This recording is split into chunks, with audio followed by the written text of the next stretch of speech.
Buenas noches, bienvenidos, gracias por estar con nosotros. Es ciertamente un grato gusto tenerlos esta noche para conversar sobre un tema que ciertamente tiene muchísima relevancia. Cuando nos juntamos la segunda vez con el equipo de producción, que la noche de hoy me asiste, queríamos establecer cuál sería de pronto lo más importante que pudiera ser para la comunidad interesante de tratar.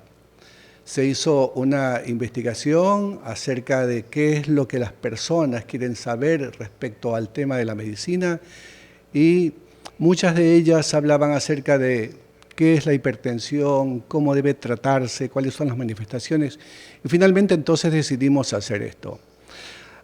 Son tiempos difíciles para el planeta, la humanidad no termina de padecer una situación compleja, muy seria, que es la pandemia del COVID. Y ciertamente que la información que se vuelca a través de redes sociales y a través de entidades periodísticas es inmensa. Y ciertamente también pensamos en algún momento tratar de enfocarnos un poco en esta pandemia. Sin embargo, expertos de altísima calidad científica nos hablan a diario prácticamente sobre esta situación, de tal suerte que nosotros preferimos tomar también en consideración que no solamente el COVID afecta a la población mundial, y particularmente a la nuestra. Hay padecimientos que no deben dejar de tomarse en cuenta porque forman parte del día a día en nuestra tarea diaria. De tal suerte que esta noche vamos a conversar sobre hipertensión arterial y por qué la hipertensión arterial es ciertamente un serio problema de salud. Comenzamos.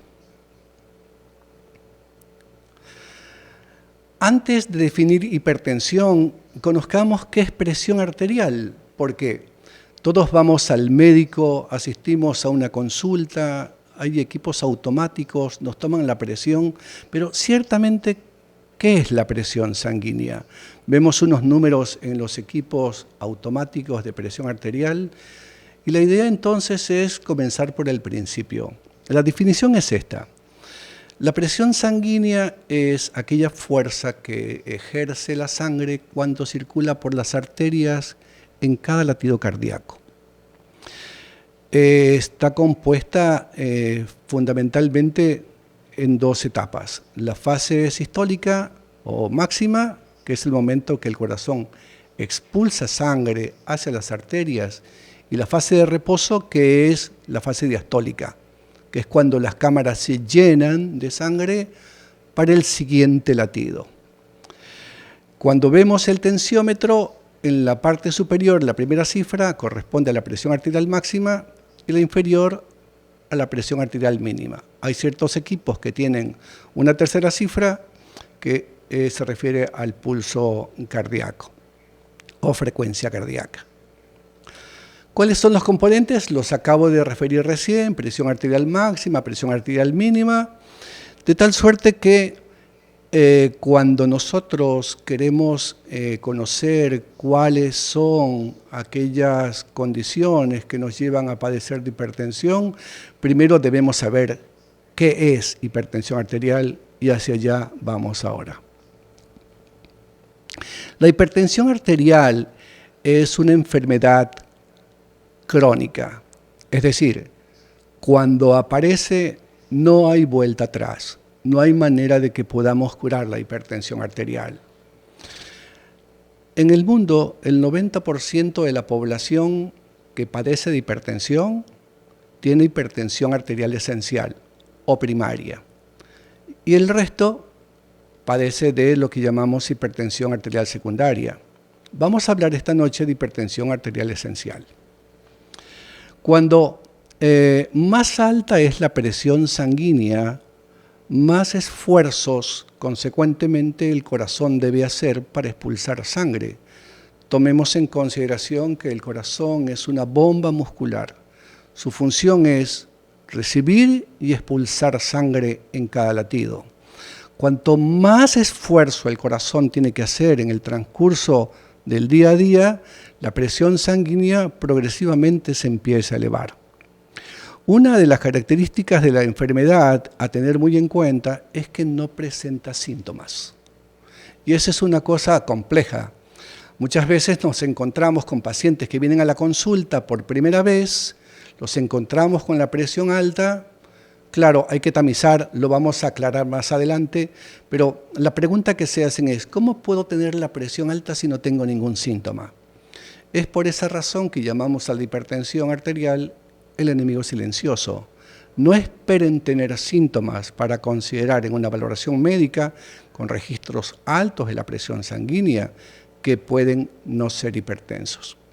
De tal suerte que, tomando en consideración esto, no debemos olvidar que es tremendamente importante tener por lo menos una medición anual, una visita anual, si son personas totalmente sanas.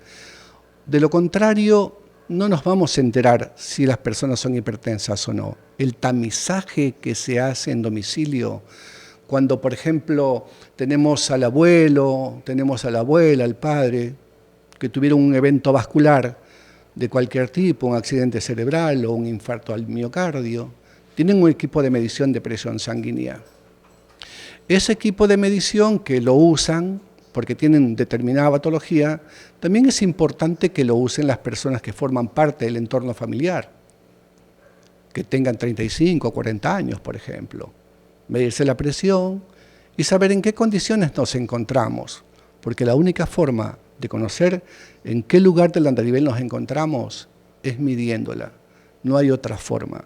Síntomas no van a encontrar. Es muy poca, ciertamente, la población hipertensa no conocida que puede tener algún tipo de síntomas que uno pueda vincular directamente con la presencia de hipertensión.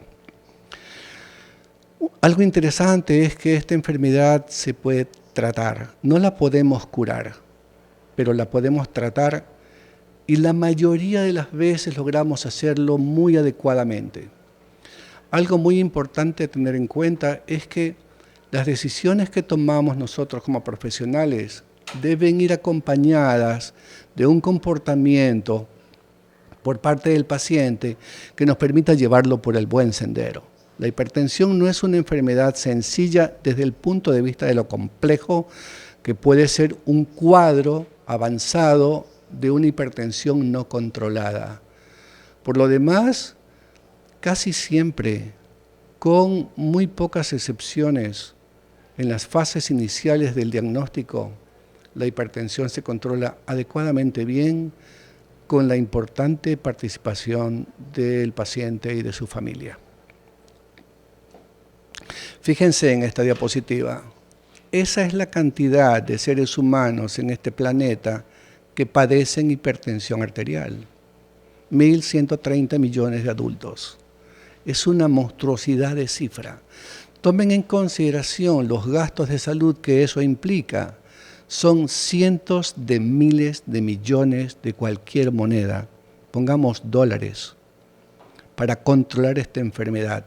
Por eso, en algunos estamentos de la academia, se considera que esta enfermedad ciertamente es la pandemia del siglo XXI. Hay condiciones que la generan. Lo vamos a ir revisando en el transcurso de la presentación. Y fíjense que no es una enfermedad sencilla, entre paréntesis, cuando nosotros dejamos de tomar en consideración lo compleja que puede significar cuando no le damos atención, tanto de parte nuestra, lo que llamamos inercia, como de parte del paciente, lo que llamamos despreocupación.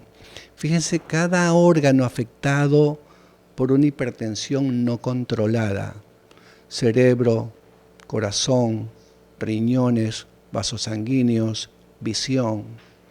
Ciertamente que es importantísimo que nosotros podamos comprender tanto esta enfermedad de tal suerte que en el transcurso del tiempo podamos hacer la mejor tarea en conjunto, el paciente y nosotros, para llevarlo por muy buen camino con el propósito de reducir los eventos cardiovasculares en el transcurso del tiempo y sobre todo mejorar su calidad de vida.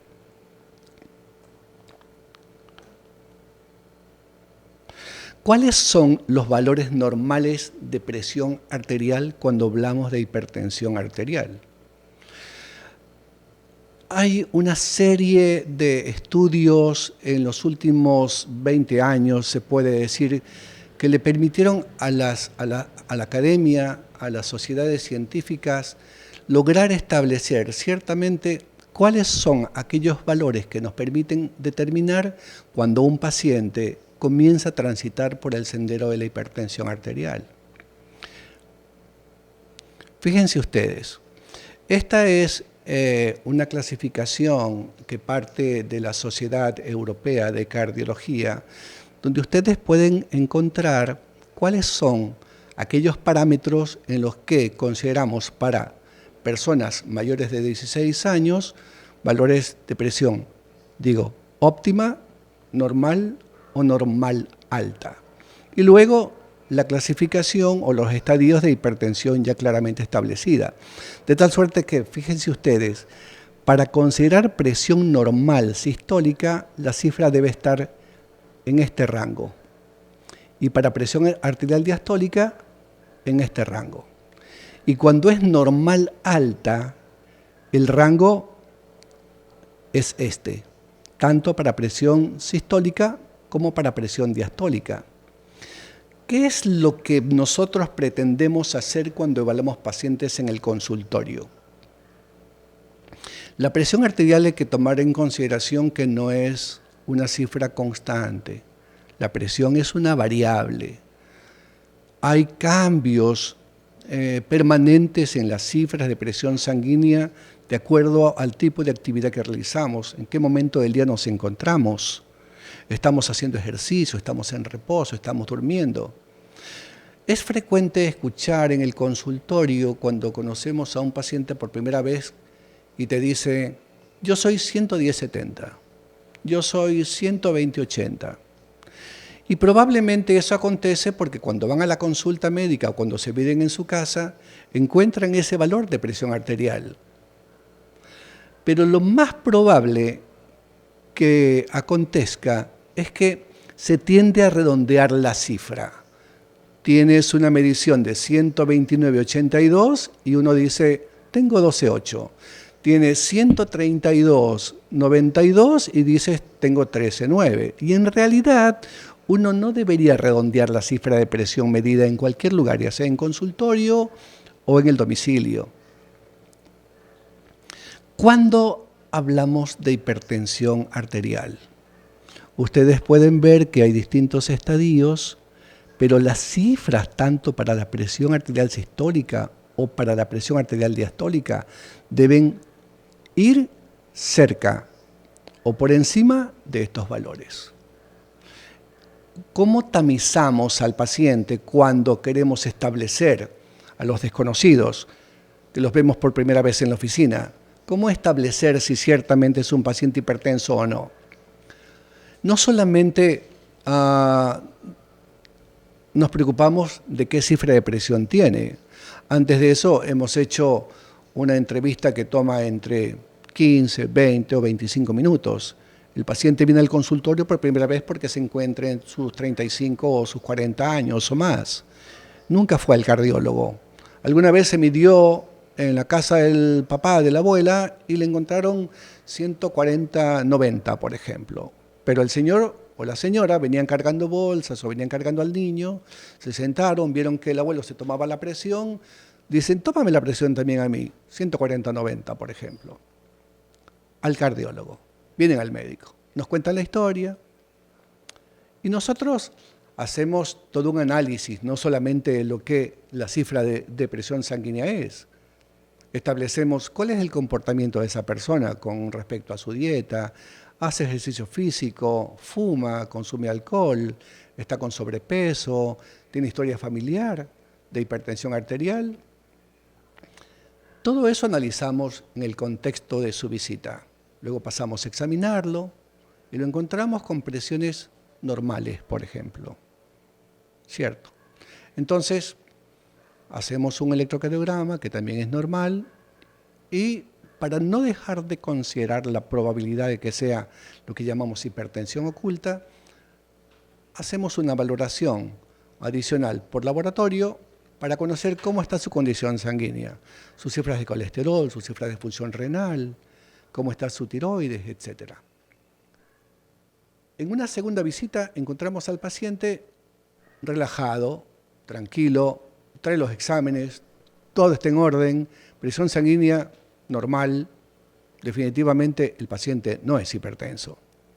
Pero hay otras ocasiones en que le damos la vuelta a la moneda y nos encontramos con un paciente que viene a pedir, por ejemplo, una segunda opinión, porque tuvo una excelente valoración por un médico, pero el paciente no cree que es hipertenso. Le hacen saber que tiene presiones elevadas, le hacen un estudio del que hablaremos también en detalle más adelante, que es el monitoreo ambulatorio, que es un equipo automático que el paciente se lleva a casa, las 24 horas está midiendo el equipo de una forma continua. El médico evalúa ese estudio y les dice, sí señor, usted definitivamente es hipertenso, mira, el comportamiento es este, pero el paciente no siente nada, absolutamente nada, que es lo que les decía recién, el enemigo silencioso. No esperes tener síntomas si eres hipertenso. De tal suerte que va a golpear otra puerta y viene con cualquiera de nosotros. Si ocurre, por ejemplo, que viene a mi oficina, escucho su relato, establezco las condiciones que hablé recién, algo que llamamos nosotros evaluar riesgo cardiovascular global, cómo se alimenta, hace ejercicio, les comentaba hace poco, fuma, consume alcohol, etc. Está con sobrepeso, tiene mucha barriga, etc. Y definitivamente resulta que cuando lo vas a examinar, le has hecho un electrocardiograma, escuchaste el corazón, palpaste sus pulsos, te tomas la presión, 170/100. El paciente es hipertenso. Tiene una valoración hecha de forma ambulatoria, tiene una valoración muy bien hecha desde el punto de vista clínico, busca una segunda opinión y el paciente es hipertenso. Entonces, uno trata con ellos de establecer una forma de que lo pueda comprender, de que independientemente que tenga 35, 30, 40 años, el hecho de que no tenga síntomas, y esto es importantísimo para la población, el hecho de no tener síntomas no invalida la presencia de hipertensión. No solamente es la cifra, como les decía recién, es toda una serie de procedimientos que se siguieron previamente y establecen lo que el paciente tiene y no cree tener. Lo más complejo en el paciente es esto, que te dice, tengo 30 años, la hipertensión es una enfermedad de los ancianos. Era, no es así en este tiempo, porque la vida cambió. Ahora hay mucho sedentarismo, condiciones absolutamente inadecuadas de alimentarse en la mayoría de la población. La genética es un tema a tener en cuenta, ¿cierto? Entonces, uno debe, en una conversación en la que uno trata de no generar tensión en el paciente, explicarle con claridad que ciertamente es hipertenso y cuál es el grado de amenaza a la que él se enfrenta, independientemente de lo joven que puede ser, ¿cierto? Lo vimos recién. Riñón, corazón, cerebro, visión, vasos sanguíneos. Es serio realmente lo que la hipertensión genera, los daños que genera, y uno no se entera. Entonces, todos esos bemoles nos encontramos a diario en la consulta. Es una de las los motivos de consulta más frecuentes en consultorio, hipertensión arterial. Y el trabajo que nosotros tenemos es establecer con claridad en qué lugar o en qué andarivel el paciente se encuentra. ¿Transita por el amarillo, por el verde, por el rojo? ¿Dónde está? Ese es el proceso, el trabajo que nosotros tenemos la obligación de hacer con el paciente, tomándonos todo el tiempo necesario para poder, haciendo una evaluación sensata, dedicándole todo el tiempo que el paciente necesita, respondiendo sus preguntas, sus inquietudes, haciéndole saber que la forma de manejar esta enfermedad no es compleja, es bastante fácil de llevar cuando uno puede tratar de hacerle entender al paciente en los mejores términos que esta enfermedad no es porque se está volviendo viejo, simplemente la tiene, hay que tratarla, se puede tratar, se logran metas de valores de presión sanguínea absolutamente a cifras normales y consecuentemente uno de esta forma reduce la probabilidad de padecimientos cardiovasculares en el transcurso del tiempo, en su crecimiento. Todas aquellas preguntas que ustedes tengan dando vuelta en su cabeza hasta este momento, por favor, no tengan ninguna duda en hacerlas conocer. Tenemos todo un personal de primerísima calidad que está atento a ustedes y que me van a hacer en su momento conocer cuáles son sus inquietudes. Hagan preguntas, porque de lo contrario puedo considerar que lo hice tan bien que no quedaron dudas, y ciertamente que no debe ser así. Más adelante, justamente, vamos a tratar este tema de cómo evitar, por ejemplo, la hipertensión arterial, que se puede hacer. Y si soy hipertenso, ¿cuáles son las condiciones que favorecerían no solamente el tema del uso de medicación, sino las medidas no farmacológicas que me ayudarían también a controlar adecuadamente la hipertensión? Te lo contesto en el transcurso de la presentación, lo vas a ver, y si tienes alguna duda adicional, continuamos.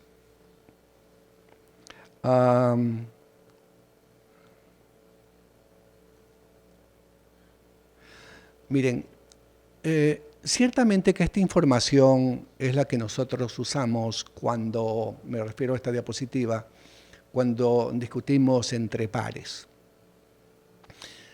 Sin embargo, a mí me pareció tremendamente importante compartirla con ustedes porque es ciertamente trascendente tener una idea visual de cuál es la problemática a la que nos enfrentamos.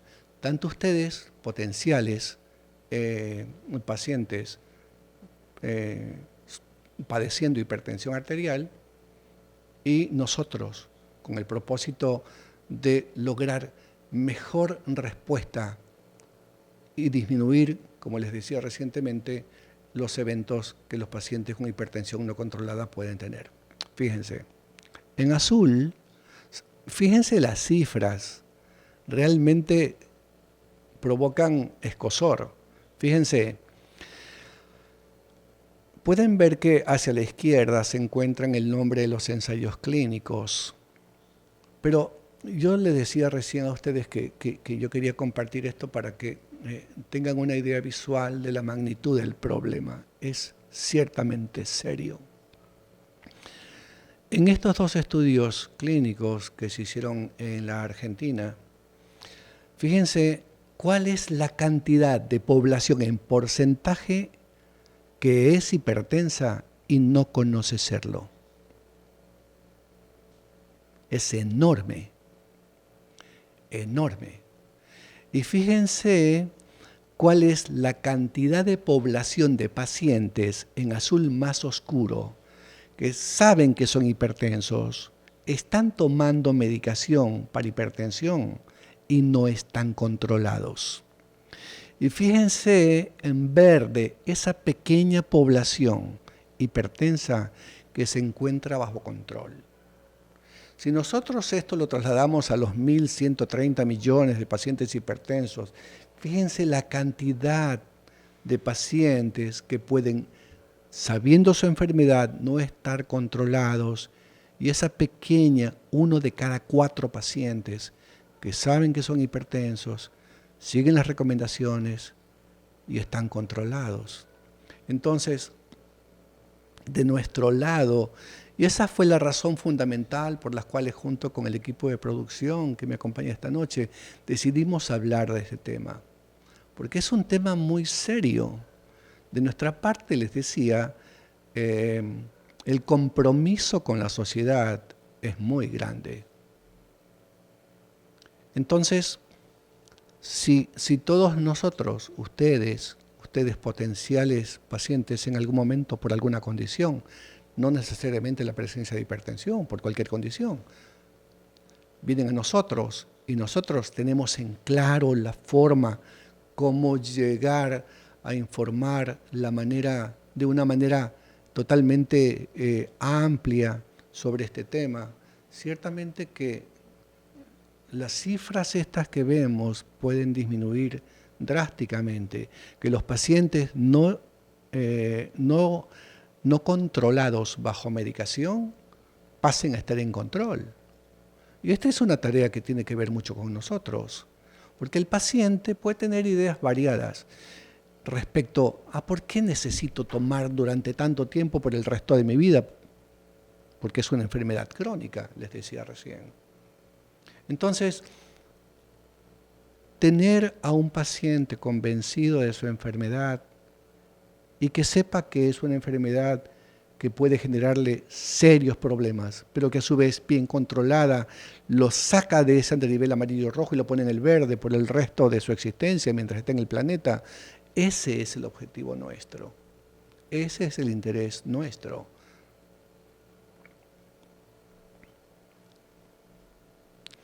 ¿A qué se debe la hipertensión arterial? Esta enfermedad es multifactorial. No hay una causa específica que nos permita conocer por qué se produce. Simplemente aparece. En algún momento de nuestra existencia vamos a ser hipertensos. Las causas son estas. El sedentarismo.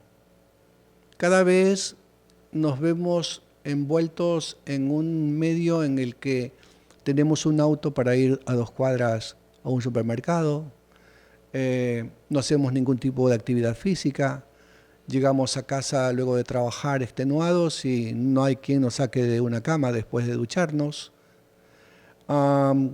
Tenemos hábitos nocivos como por ejemplo el hábito de fumar, que ahora es un poco menos tolerante el tema ese de el fumar en lugares cerrados. Cuando alguien enciende un cigarrillo en un lugar determinado, ya empieza a ser mal observado. Queda en espacios abiertos solamente, pero igual la gente sigue fumando. Y otra cosa interesante es el tema del vapeo, porque ellos, quienes usan este tipo de dispositivos, consideran que no es nocivo, pero sí, lo es. Otro factor que es adverso a la salud cardiovascular y un factor de riesgo para hipertensión es el consumo de alcohol. No es que uno no deba consumir alcohol, porque la idea no es prohibir a los pacientes o a la población en general el consumo. Hay que ser racional para el consumo. Y es de nuestra parte, reitero, donde viene aquello de que mejor informada la población, mejores hábitos puede lograr. Entonces, te puedes tomar un trago o 2, pero ya si te tomas media botella, estás en dificultades. El sobrepeso y la obesidad son un problema muy serio. Es otra pandemia del siglo XXI. Está muy vinculado a diabetes, que lo podemos tratar en otro webinar. La diabetes está considerada como una enfermedad pandémica. Cerca de 300 millones de seres humanos en el año 2025 van a ser diabéticos. Tan solamente sedentarismo, sobrepeso y obesidad son un factor de riesgo tremendamente alto para el desarrollo de diabetes y enfermedad cardiovascular. Y en presencia de estas condiciones, hipertensión. Asociemos hipertensión y diabetes y esa persona está en serias dificultades, ¿cierto? Alimentación. La alimentación es otro tema del que uno puede hablar muchísimo. Tenemos malos hábitos de alimentación. Mezclamos ingredientes que se pertenecen al mismo grupo de alimentos en el plato cuando nos servimos. Tomamos sopa al mediodía en un clima que no siempre está refrigerado, ¿cierto? Es un aporte calórico importantísimo. Consumimos muchos carbohidratos, consumimos mucha sal, mucho azúcar, muchas harinas. Y somos pocos de comer alimentos saludables, como preguntaba Vivi recién. ¿Qué es lo que debemos comer para tener una mejor salud cardiovascular y general? El estrés emocional.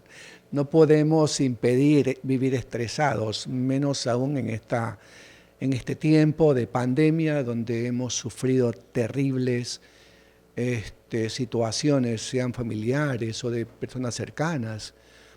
Pero más allá también de la pandemia, que ya ha sido un problema muy serio para todos nosotros, está el del día a día. Ahora encerrados, los chicos, por ejemplo, haciendo eh, estudios desde casa, nosotros haciendo trabajos desde casa, tuvimos un tiempo así, incluso los médicos. Am, las situaciones que uno puede tener laborales, familiares, etcétera.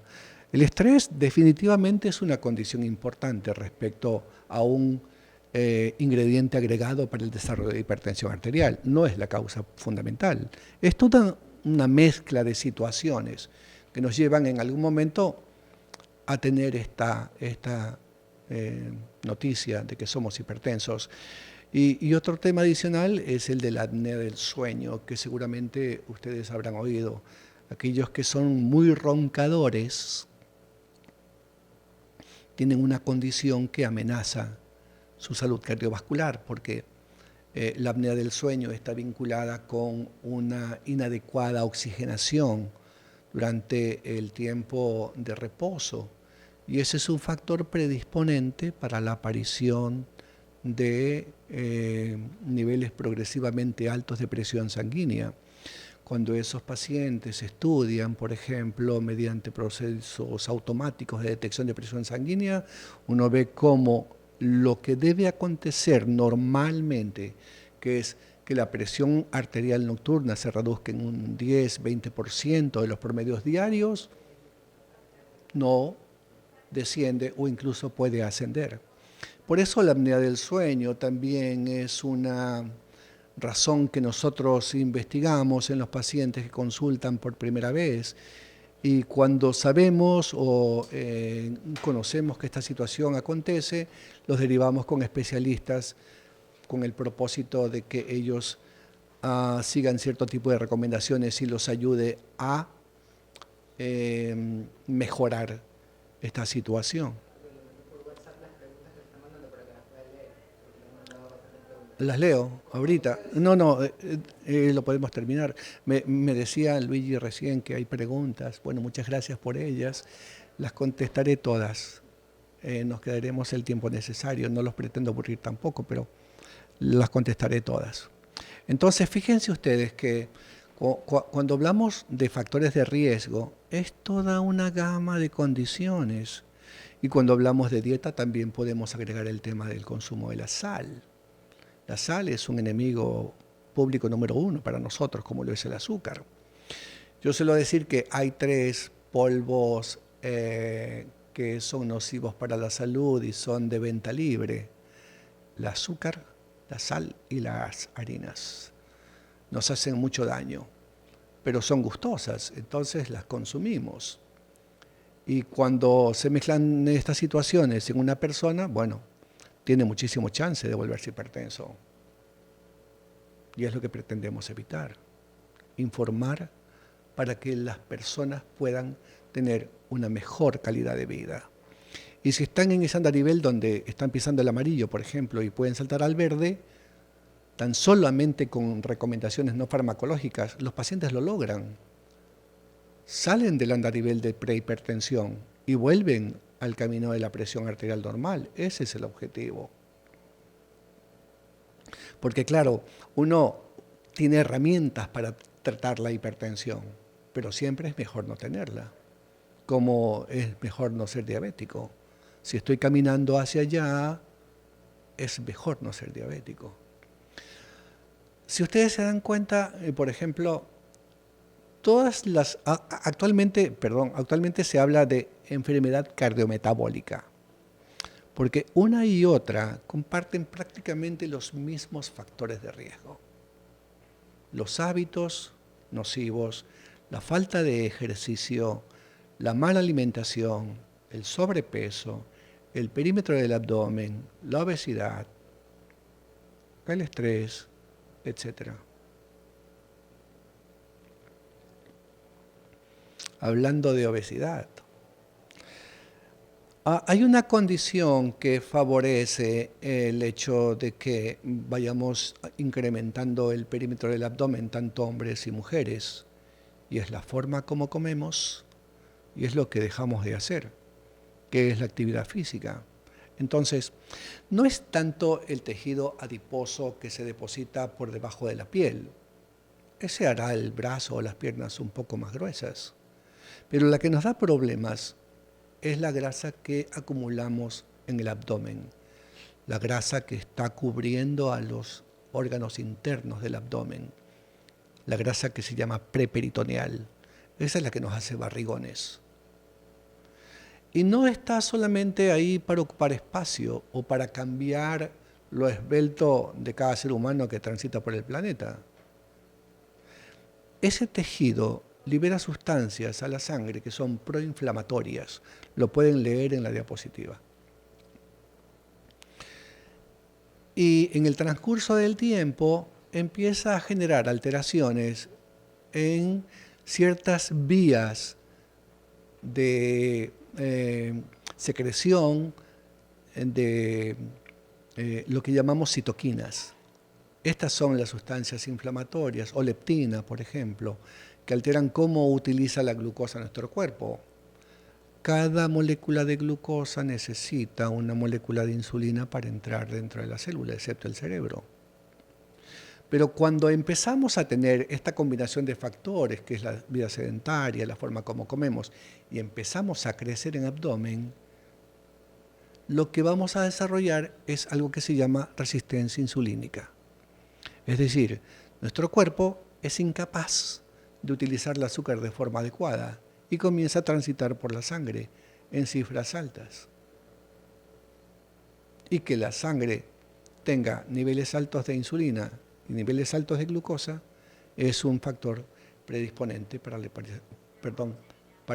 aparición de hipertensión y también de diabetes. Entonces, hay que modificar la forma en que vivimos. Hay que cambiar nuestro estilo de vida. Hay que moverse más. Porque no siempre es lo que uno consume sensatamente, es lo que uno deja de quemar. Eso es lo que nos lleva a padecer estas enfermedades, que son tremendamente limitantes de la capacidad de cada ser humano conforme la enfermedad avanza. Imagínense una persona de 65 años hipertensa no controlada porque simplemente considera que no es una cosa que deba dar la atención, con un accidente vascular cerebral. O un diabético que no se controla bien y que come inadecuadamente y que termina con una amputación de un miembro inferior. Esto es lo que, sin pretender causar pánico, porque no es el objetivo, nosotros desde este lado pretendemos hacer: informar. Informar para que las personas, conociendo de esto, sepan manejarse mejor, sepan alimentarse mejor, abandonen los hábitos nocivos, hagan ejercicio, reduzcan de peso.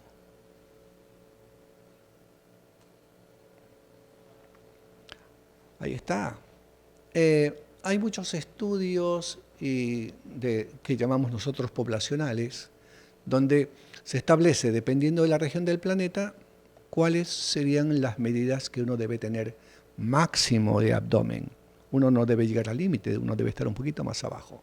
88 para las mujeres y 102 para los varones. Así debemos estar. Ya cuando empezamos a pasar, hay unos medidores de cintura que usamos en el consultorio que vienen marcados con colores. No siempre es necesario medir, porque si uno ve a una persona, a un hombre, por ejemplo, de 50 años con su barriga generosa, no hace falta medirlo. Pero lo hacemos en ocasiones para que vean que cuando retiramos la cinta, el número se encuentra en la franja roja o en la franja amarilla, no en la verde. Porque ciertamente que, como les decía recién, el abdomen creciendo en el transcurso del tiempo no solamente obliga a cambiar la talla de la ropa, genera enfermedad cardiometabólica. Y eso hay que evitar. Y tienen a su derecha las formas como uno podría mejorar la condición de ese abdomen, bajando el consumo del alcohol, comiendo mejor, más verduras, más frutas, menos sal, menos harinas, menos azúcar, ¿cierto? Y de esa forma transitamos mejor por nuestra vida. A lo que preguntaba Vivi, recomendaciones sobre dieta. La dieta debe tener un bajo contenido de sal. Estudios hechos por la academia en Estados Unidos, por ejemplo, nos hacen saber que usualmente las personas están consumiendo más de 10 gramos de sal por día, cuando la recomendación de OMS es un consumo de no más de 5 gramos de sal. Uno puede usar cualquier tipo de sal, la sal común, por ejemplo, o la sal del Himalaya, o la sal del Océano Índico, por decir algo. Lo importante es que el consumo, o la cantidad de sal que uno usa para preparar los alimentos sea baja, no normal. Y no necesariamente uno debe ser hipertenso para bajar la sal de las comidas, o ser diabético para bajar el azúcar de las comidas. Uno debe prever que esa condición puede acontecer, porque hay una realidad. Como el tiempo es inexorable, crecemos en años. Y así como cambia el aspecto físico de nuestro exterior, cambian la estructura interna de nuestros tejidos. Y las arterias, cuando somos jóvenes, son bastante elásticas. En cada latido ellas se expanden con mucha facilidad. Pero cuando pasamos los 60, por ejemplo, y tenemos condiciones que favorecen la aparición de hipertensión u otras enfermedades como la diabetes, las arterias se vuelven rígidas. El corazón necesita esforzarse para que la sangre circule por esos tubos rígidos. Consecuentemente, la presión se eleva. Entonces, todo es una especie como de un continuum que le llamamos de alguna manera nosotros, el continuum cardiovascular. Una situación lleva a otra y a su vez a otra. Es como que uno va armando un puzzle, ¿cierto? Y cada ficha va entrando en su lugar. Pero la idea es que esas fichas que entran en su lugar sean otras y no aquellas que nos lleven a padecer una enfermedad, como es la hipertensión arterial. ¿Cuáles son las recomendaciones sobre dieta entonces? Se los decía recién. Bajar el contenido de sal de las comidas, en las preparadas en casa, pero no hay que dejar de tomar en consideración que también consumimos alimentos procesados que contienen alto contenido de sal. De tal suerte que es importante cuando uno va al supermercado, y eso lo hacen las amas de casa por lo general, fijarse en las etiquetas. ¿Cuánto contenido de sal tiene cada producto procesado? Así como los alimentos que provienen de panadería. Son ricos en sal. Claro, son gustosos, pero son ricos en sal. Entonces, si uno toma en consideración esas cosas, cuanto menos, mejor. Evitar las grasas saturadas, que tienen, claro, también buen sabor al paladar, pero lamentablemente tienen que ver muchísimo con cómo se afectan nuestras arterias. porque cuanto más grasas saturadas consumimos, nuestros niveles de colesterol, eh, LDL, que es el colesterol malo, se va pegando, se adhiere a las arterias. Y esas arterias comienzan a generar cierto tipo de crecimiento de lo que llamamos placas de ateroma, que en algún momento se van a romper. Y se pueden romper en el cerebro, como se pueden romper en el corazón. Y nos provocan los infartos. Entonces uno debe consumir grasas no saturadas y debe evitar a su vez consumir alimentos ultraprocesados.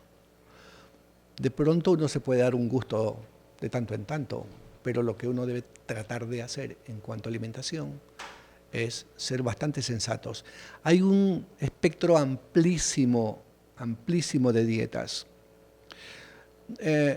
No es una forma adecuada, por ejemplo, de manejar un paciente que tiene sobrepeso, está prehipertenso o hipertenso, diciéndole, deje de comer esto.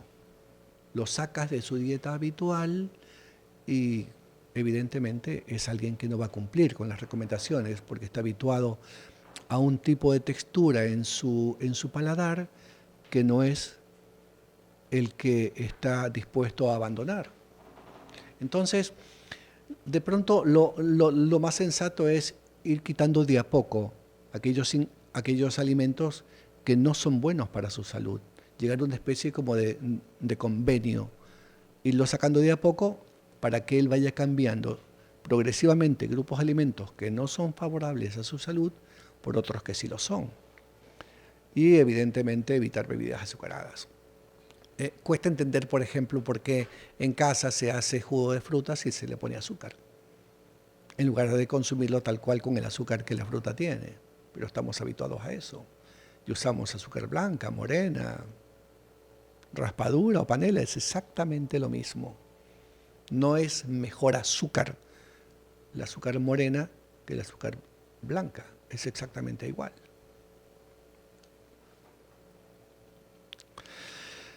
Fíjense cómo los cambios en el estilo de vida, que están científicamente probados, modifican la presión arterial. Y no necesariamente es importante tomar en consideración el hecho de que sea hipertenso para hacerlo. No siendo hipertenso también, porque esto evitará que en el transcurso del tiempo, con el paso de los años, manteniendo cierto tipo de conductas o de hábitos inadecuados, yo me voy a volver hipertenso. Y la idea es seguir estos lineamientos y fíjense cómo la disminución de la ingesta de sodio modifica esta disminución de la presión sanguínea sistólica. Independientemente también de que cuanto reduzcamos sal y hagamos ejercicio, haces una sumatoria de beneficios en tu salud cardiovascular. Y esto no es un tema menor, porque si evidentemente modifico mis hábitos y reduzco para cada uno de ellos ciertas cifras de presión sanguínea, es un beneficio sensacional. No lo vemos en el día a día, pero lo vemos con el paso del tiempo. Y los beneficios del ejercicio en el control de la presión sanguínea están claramente establecidos. No hay ninguna manera de que nosotros nos quedemos quietos, independientemente de la edad que tengamos, pero sobre todo aquellos que sobrepasamos los 50 años. No hacer ejercicio diario ciertamente es tremendamente negativo. Hay que mover tu cuerpo 3 veces por semana, 50 minutos. 5 veces por semana, 30 minutos. Ejercicio cardiovascular, como caminar, nadar, trotar, si uno lo puede hacer, con el propósito tampoco, de lastimar estructuras, haciendo buen calentamiento previo, hacer ejercicio isométrico, levantando mancuernas para fortalecer los músculos. Eso es tremendamente beneficioso para el corazón. El ejercicio fortalece el corazón. Libera sustancias en la sangre que te hacen sentir mejor. El ejercicio diario es significativamente importante para mantener una adecuada salud cardiovascular. Eso está más que demostrado. Quienes somos o estamos dedicados al ejercicio diario, probablemente retrasemos la aparición de cierto tipo de condiciones versus aquellos que no lo hacen y que a menor edad comienzan a padecer de estas cosas que estamos conversando. ¿Qué tipo de ejercicio debo hacer? Cualquier tipo de ejercicio aeróbico, de resistencia, dinámicos, tienen impacto positivo sobre la presión sanguínea, todos ellos. Lo importante es saber en qué grupo de edad me encuentro, qué tipo de esfuerzo puedo hacer. Tampoco es volvernos maratonistas, esa no es la idea. La idea es ser sensatos con el tipo de ejercicio que hagamos, de acuerdo a la edad que tenemos. El entrenamiento de resistencia, fíjense, logra esos descensos de presión sanguínea, sistólica de 6, diastólica de 5. Y los ejercicios isométricos logran descender 13 y 6 respectivamente. Quedarse quieto, definitivamente, creo que después de escucharme hablar esta noche no va a ser su decisión. Se van a mover desde ahora. Y los que se mueven los aplaudo, porque realmente, y conozco a muchos que están conectados, que hacen ejercicio, y me hacen saber, por ejemplo, de sus progresos. Y yo me siento infinitamente feliz de saber que lo hacen, porque es definitivamente el mejor beneficio que le pueden dar a su cuerpo, a su salud cardiovascular, ¿cierto? Entonces, como les decía recién, 150 minutos de ejercicio o 30 minutos de ejercicio, si lo hago 3 veces por semana o si lo hago a diario, descansando los fines de semana, es una indudable forma de fortalecer tu sistema cardiovascular, mejorar esa capacidad del corazón. Bueno, no solamente baja la presión sanguínea, baja la frecuencia de los latidos por minuto del corazón. Consecuentemente, el corazón se esfuerza menos en el transcurso del tiempo. Si estábamos sedentarios y tomamos la decisión de hacer ejercicio, a las 12 semanas hemos entrenado nuestro sistema cardiovascular y probablemente no te detengas más, porque ya forma parte del hábito. ¿A qué hora hacerlo? A la hora que uno mejor puede, en la mañana temprano, muy temprano, o en la noche, con aire fresco, no al mediodía con mucho sol. Hidratarse adecuadamente, consumir 2-3 litros de agua por día. Es importante. Entonces, fíjense, 150 minutos por semana, si lo hago 30 minutos por día, para ejercicio de intensidad moderada. Y si lo hago por 300 minutos semanales, sí estamos en condiciones, obviamente. El resultado es mucho más importante. El tratamiento no farmacológico, ahí lo tienen. Es decir, si tenemos pacientes que están en el grupo de los prehipertensos que no precisan medicación todavía, las recomendaciones, estas son suficientemente adecuadas si el paciente hace conciencia de una situación que va a enfrentar en el futuro, que no sabemos cuándo, pero que le va a pasar, ninguna duda, le va a pasar. Si es prehipertenso, un día se va a volver hipertenso. Eso lo sabemos. Entonces, si lo podemos evitar, estas son las recomendaciones respecto a alimentación, disminución de la ingesta de sodio, ya lo hablamos, aumento de la ingesta de alimentos ricos en potasio, cambios de las porciones de alimentos, no esos que habituamos cuando vamos a visitar a la familia, por ejemplo. Y los relacionados, por ejemplo, con el consumo de bebidas alcohólicas. Si uno reduce el consumo de bebidas alcohólicas, tiene un beneficio en la respuesta de presión sanguínea. Y los otros están relacionados con la actividad física, que lo conversamos, y los relacionados con la alimentación y la actividad física sumatoria. Beneficios sobran. Tenemos que movernos. Es un tema de decisión. Quienes no lo hacen todavía, es un tema tan solo de decisión, y no importa en qué grupo de edad se encuentren, el beneficio va a ser siempre importante. ¿Cuáles son los objetivos terapéuticos? Y esto es interesante.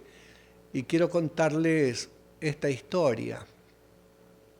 Habitualmente nos encontramos en la consulta con esta situación.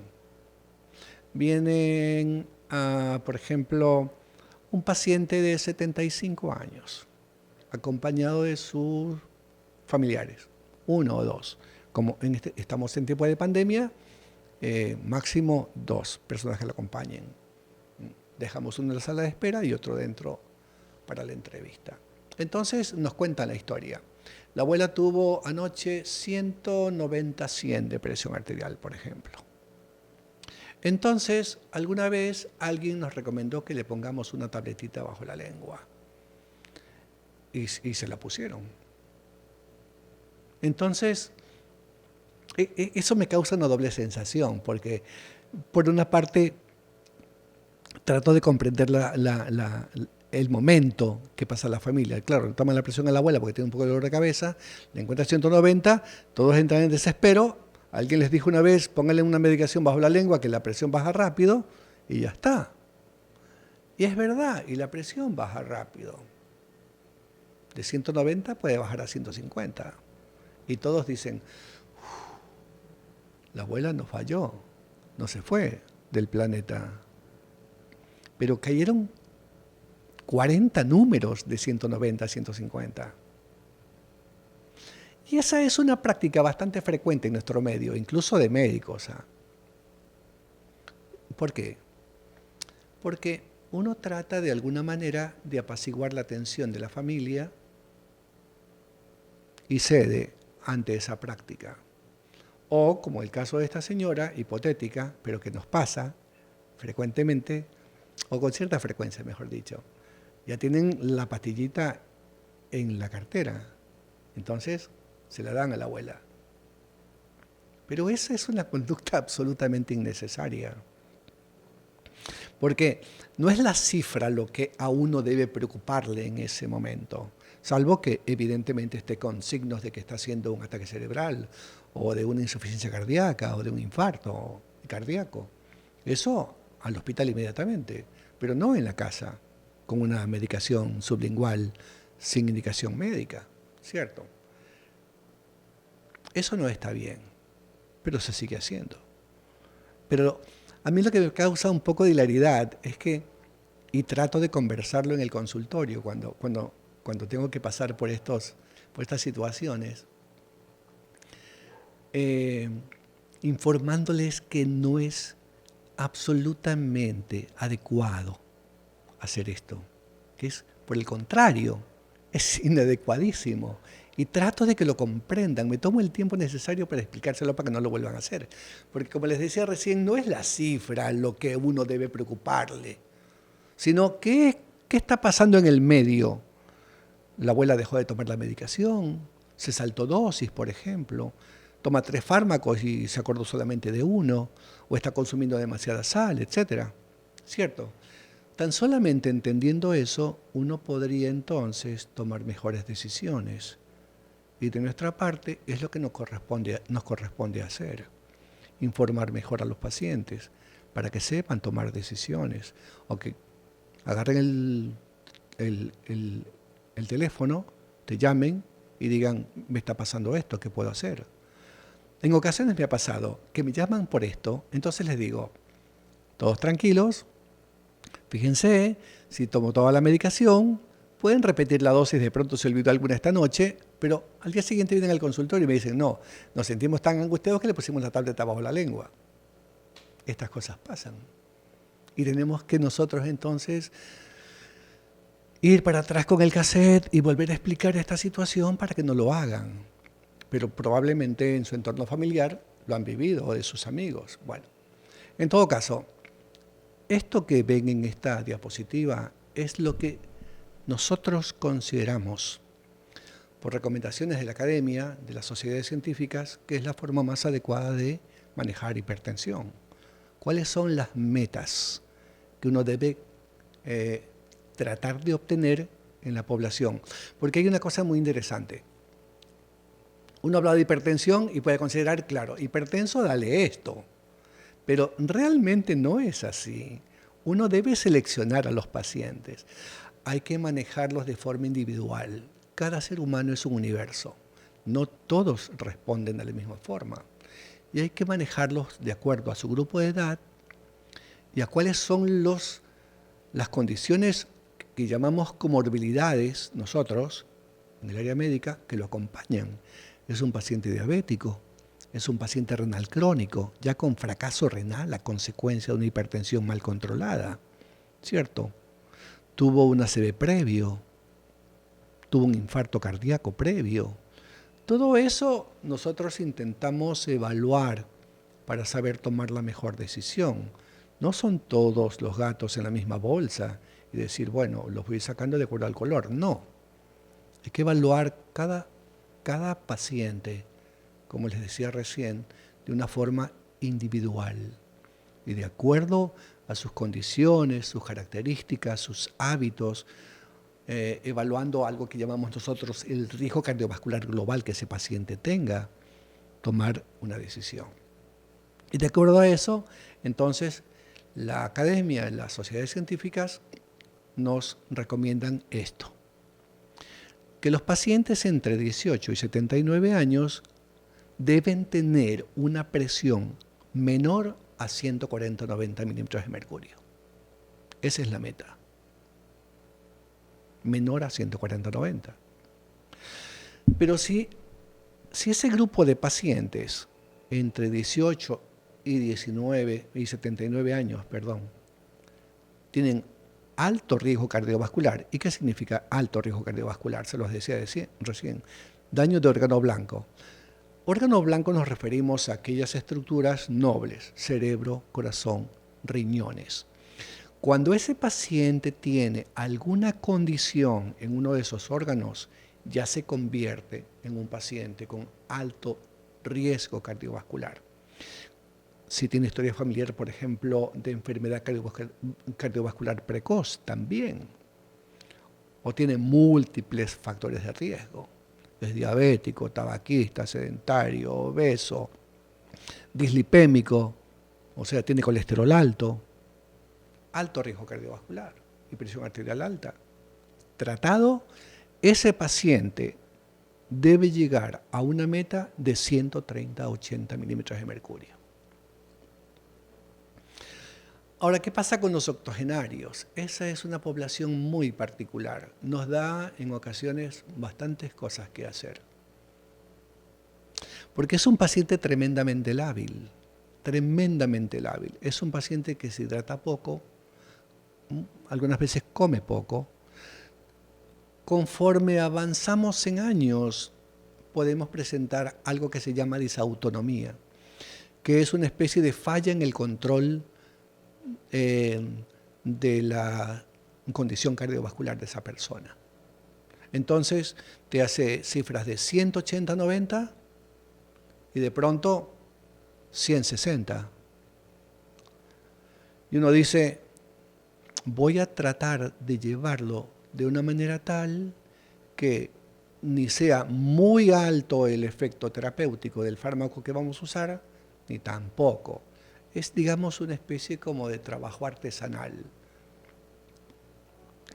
Esos pacientes, los octogenarios más, es decir, que tienen más de 80 años, no deben llegar a una cifra meta, sino tan solo menor a 150-90. Y ustedes dicen probablemente con mucho sentido, 150-90 es alto, pero por supuesto, pero para gente joven es alto, pero no para un hombre o mujer de 80 o más años.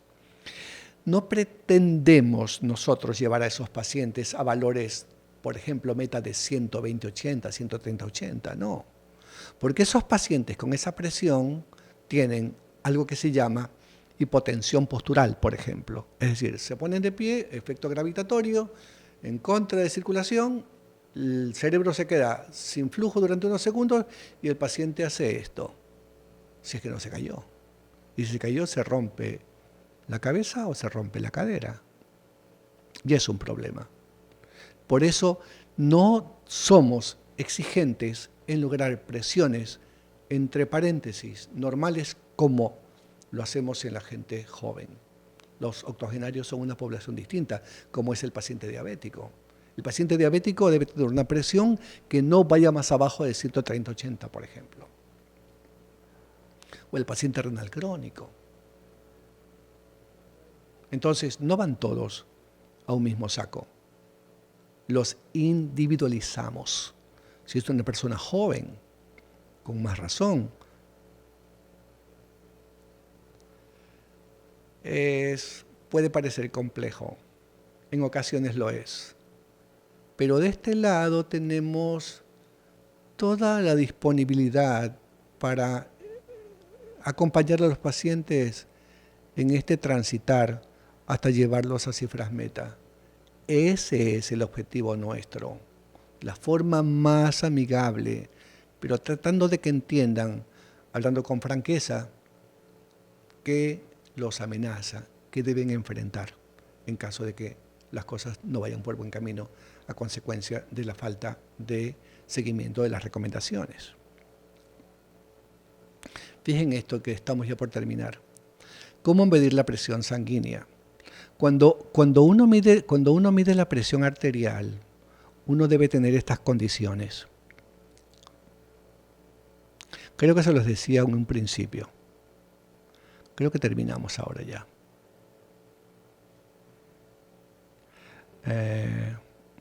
Denme un ratito. Sí, ya terminamos.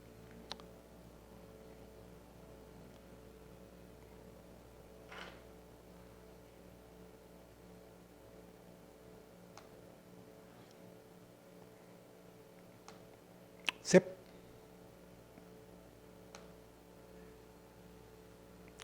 No sé si fue un poco larga la presentación, pero bueno, la idea era transmitir hacia ustedes toda esta información que traíamos esta noche. Espero que haya sido de su agrado, que no los haya aburrido. Espero sus preguntas y para servirlos siempre. Doctora, en el WhatsApp tiene las preguntas que le han enviado en conversación, para que las lea. ¿Las puedo ver aquí? Ok.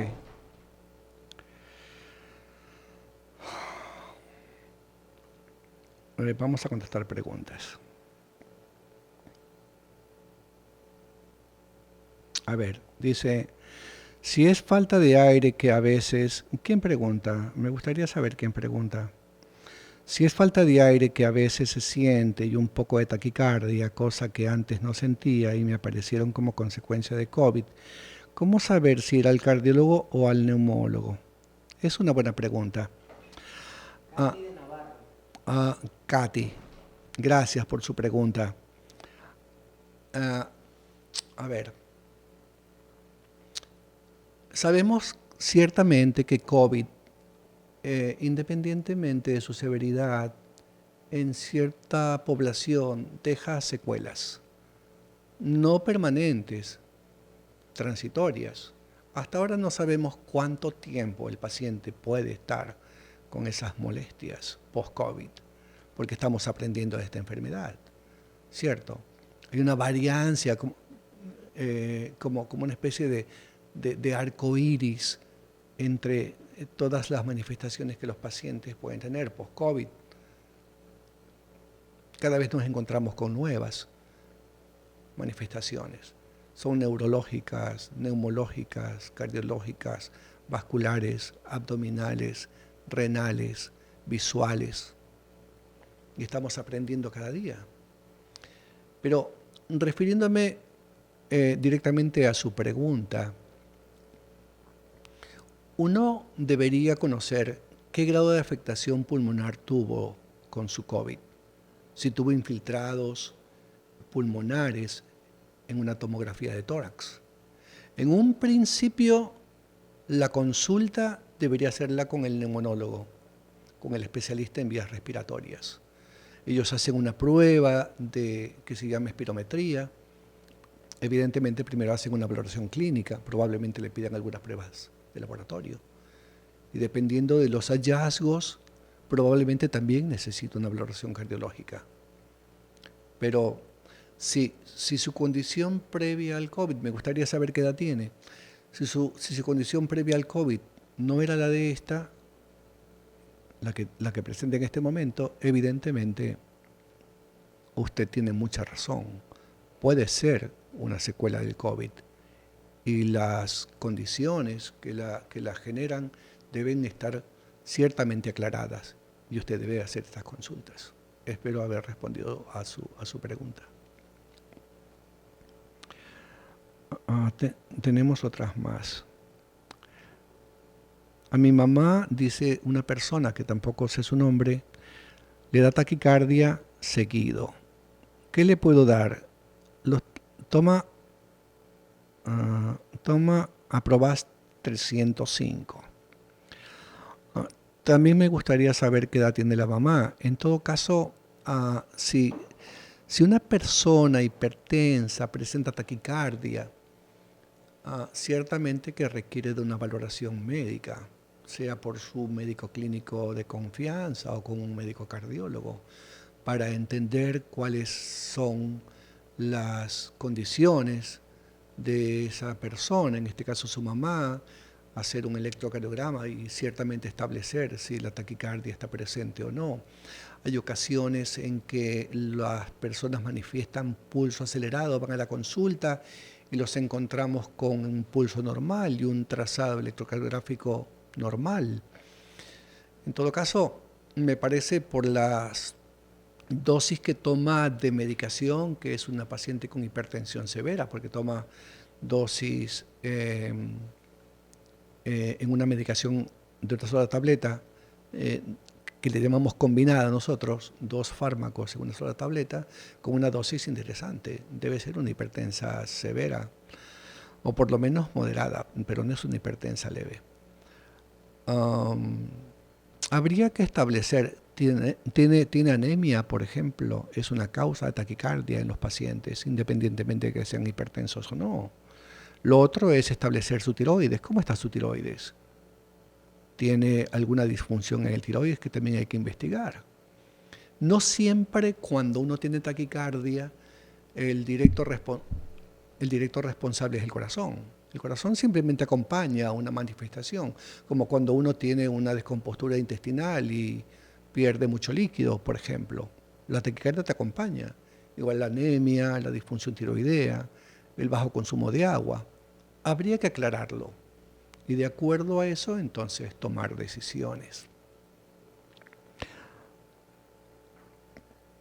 Tengo otra pregunta más. Si tengo hipertensión y empiezo a hacer ejercicio, ¿voy a dejar de tener la enfermedad? No, eso nunca va a pasar. Salvo que sea una persona con... Me gustaría, por ejemplo, cuando son preguntas así, que saber la edad que tienen y cuál es la medicación que usan, por ejemplo. Pero le decía recién, si el diagnóstico es correcto, es decir, no está prehipertensa, tiene un diagnóstico establecido de hipertensión arterial, como lo hacía en mi presentación recién, el ejercicio físico la va a ayudar muchísimo, muchísimo. Porque ejercicio, medicación, bajo consumo de sal, mejor alimentación, peso adecuado, abandono de hábitos nocivos, todo eso suma para el control de la presión arterial. No es el fármaco solo el que ayuda.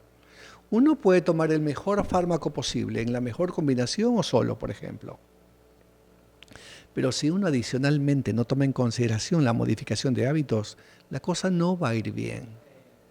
Porque si ese fármaco está haciendo un buen trabajo, logra cifras meta, pero usted no cambia sus hábitos y en el transcurso del tiempo los mantiene, la presión se va a descontrolar y va a necesitar un fármaco más y después otro más, etc. Entonces todo es una combinación. No es solamente el medicamento, y eso se lo contamos a los pacientes cuando nos visitan. Entonces, si es hipertensa, el ejercicio la va a ayudar muchísimo, muchísimo, así como sus cambios de hábitos en los que hemos conversado. Pero no se va a volver normotensa sin uso de medicación. Eso no va a pasar.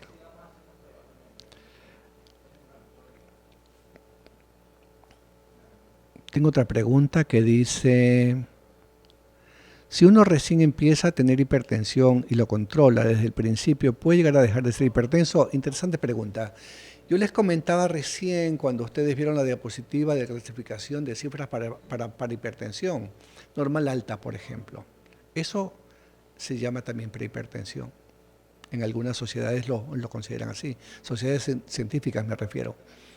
Entonces, si estoy ahí en el límite pegándole al poste y estoy en sobrepeso, no hago ejercicio, como mucha sal, consumo mucho azúcar, tengo mucho abdomen, fumo, consumo alcohol, entonces, evidentemente, siguiendo por ese andarivel, mi presión no va a mejorar. Pero si yo, como le contestaba recién a la otra persona que hablaba sobre eso, si es hipertensa, se va a curar haciendo ejercicio.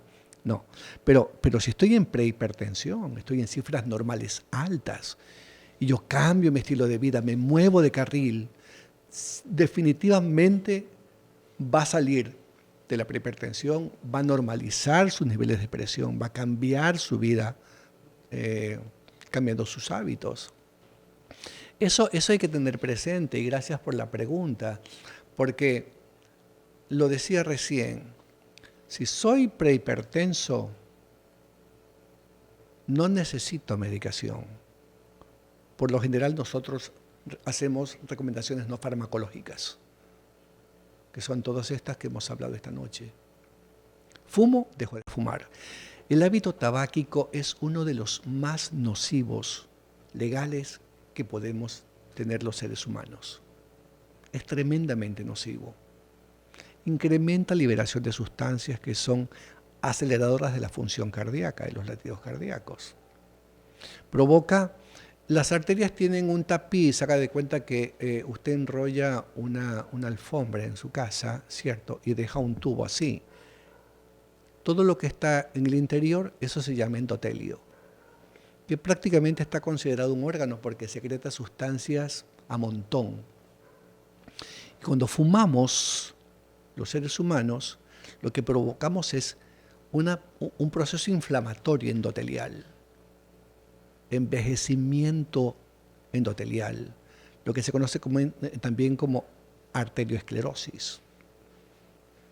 Y eso a su vez favorece condiciones que en el transcurso del tiempo van a terminar siendo un problema muy serio para la salud cardiovascular. Entonces, contestando directamente a su pregunta, haga ejercicio, cambie sus hábitos de alimentación, fíjese cuánto está consumiendo de sal, cuánto consume de azúcar, cuánto consume de harinas, cuánto consume de grasas saturadas, cómo está su colesterol sérico, qué niveles tiene, está en sobrepeso o no, cómo está su abdomen. Si usted trabaja en eso, saldrá del andarivel amarillo y volverá al verde. Gracias por la pregunta. Voy a contestar todas. Si uno recién empieza... ya, esta la contesté. Reconozco que tengo una vida sedentaria por mi trabajo, trato de alimentarme sin carbohidratos, uso poca sal marina, no consumo azúcar e ingiero omegas y suplementos orgánicos. Sobre los 60 años, ¿evitaría la hipertensión? Sí. Posiblemente, sí. Digamos, en medicina no hay una forma de hacer un cálculo matemático y que sea exacto. En medicina todo es una variable, ¿cierto? Es una de las ciencias menos exactas. Hablamos de promedios, ¿cierto? Yo pongo el ejemplo de que por qué un sujeto delgado puede tener un infarto y un sujeto que tiene obesidad tipo 2 nunca se va a infartar. Son excepciones, pero acontecen. Entonces, las recomendaciones son para la población en general, para toda la masa poblacional, y hacer específicas recomendaciones para determinados grupos, por ejemplo, los que están, en riesgo moderado o riesgo alto, para ellos. Pero si usted lleva una vida como la que lleva, comiendo saludable, cuidando su consumo de sal, su consumo de calorías, su consumo de azúcar, la probabilidad de que sea hipertensa en el transcurso del tiempo es significativamente menor a quien no tiene esos hábitos. Lo está haciendo muy bien, la felicito o lo felicito. No, no sé quién es.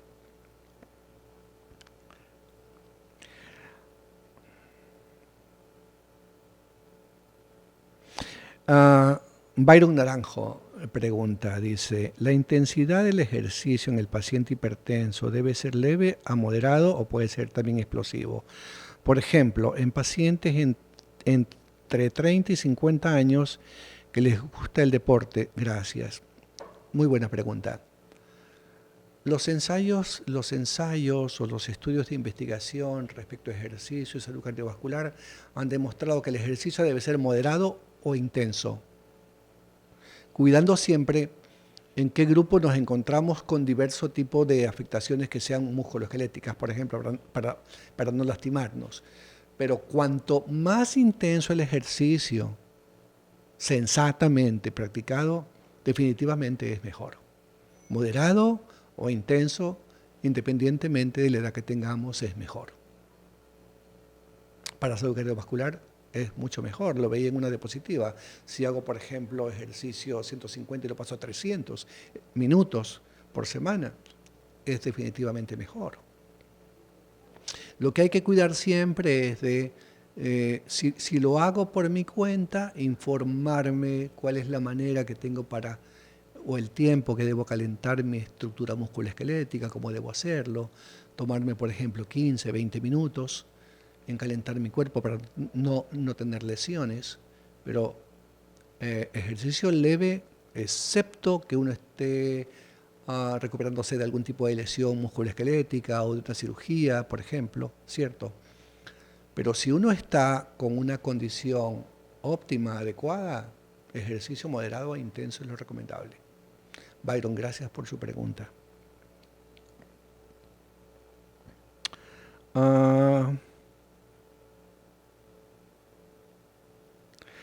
Alguien dice, gracias por sus palabras, me gustaría saber quién es. Dice, siempre se aprende y más con sus conocimientos. Bueno, gracias, igual. No soy un experto. Tengo los conocimientos que me llevan a poder tener este tipo de charlas con ustedes, ¿cierto? Pero gracias por sus palabras. Siempre se aprende, tanto ustedes como nosotros. Una condición bastante interesante de la medicina es que estamos inundados de información, es sorprendente. Cardiología debe ser una de las ciencias médicas que más avanza, es como un tsunami de información y no tenemos capacidad ni tiempo para estar al tanto de todo. Pero uno tamiza, ¿cierto? Selecciona, pero sin duda que es tal cual usted lo dice, aprender es el camino. Cada día aprendemos, por obligación, por compromiso, porque definitivamente para tomar buenas decisiones hay que estar muy bien sólido en conocimientos, ¿cierto? Y eso es lo que todos los que hacemos esta ciencia pretendemos lograr cada día, aprender para ser mejores. Nunca se logra la excelencia, siempre se puede ser mejor. Y bueno, en eso nos encontramos todos. Entonces, siguiendo con su comentario, dice, soy la persona más satisfecha por mi salud, ya que mi hipertensión está súper controlada desde que soy su paciente. Gracias por la invitación. Me encantaría saber quién es, pero ciertamente que a mí me complace saberla así o saberlo así, porque ese es el objetivo. Ese, justamente. Susana. Un placer, Susana. Y agradezco infinitamente sus palabras, ¿sabe? Pero le aseguro que lo que más me complace es saberla bien. Saber que es tan juiciosa y sensata, que las recomendaciones conversadas en cada visita usted las sigue tal cual. La felicito y gracias nuevamente por sus generosas palabras. Y hay una más, María Eugenia, 65 años. Buenas noches. Soy hipertensa controlada por más de 20 años. Tuve COVID y me quedé disminuida la frecuencia cardíaca. ¿Eso es bueno o malo? Bueno, María Eugenia, en realidad lo más sensato que debería hacer es consultar con su médico de cabecera. Si tuvo COVID, consúltelo con su médico que atendió el COVID, establezca con él cuáles podrían ser las condiciones que están mediando para que tenga esta situación, saber si tiene unos síntomas a consecuencia de su baja frecuencia cardíaca y luego hacer una consulta con el cardiólogo para a través de un examen médico, una entrevista médica y luego procedimientos básicos, tratar de entender cuál podría ser la condición que la ha llevado a tener este tipo de manifestaciones. Como decía recién, con el COVID cada día aprendemos más. Una enfermedad compleja, viral, es un resfrío, pero con una agresividad terrible. Lo hemos vivido todos a través de los diarios y por las experiencias que observamos en familiares, cercanos o amigos o por la prensa, ciertamente devastadora. Esta enfermedad, ahora un poco más de control logrado con el tema de la vacuna. Y a propósito, hablando de eso, aprovecho para sugerirles que aquellos que no lo han hecho todavía tomen la decisión de vacunarse. Es la mejor decisión que pueden hacer. La única forma de detener esta pandemia es que el 70% de la población logre tener vacuna. Es el camino que uno tiene que seguir, porque probablemente en los próximos 2 años tengamos todavía que enfrentar situaciones serias con esta enfermedad. No lo sabemos aún, pero la vacuna es la solución. Entonces, volviendo a lo que expresaba en la última pregunta de María Eugenia, ciertamente yo le sugeriría hacer una consulta médica para establecer con certeza de qué se trata. Creo que no hay más preguntas. Les agradezco muchísimo todo el tiempo que me han dispensado. Les agradezco muchísimo haber estado presentes. Les dejo un grato abrazo, un saludo y que tengan buenas noches. Gracias por estar hoy.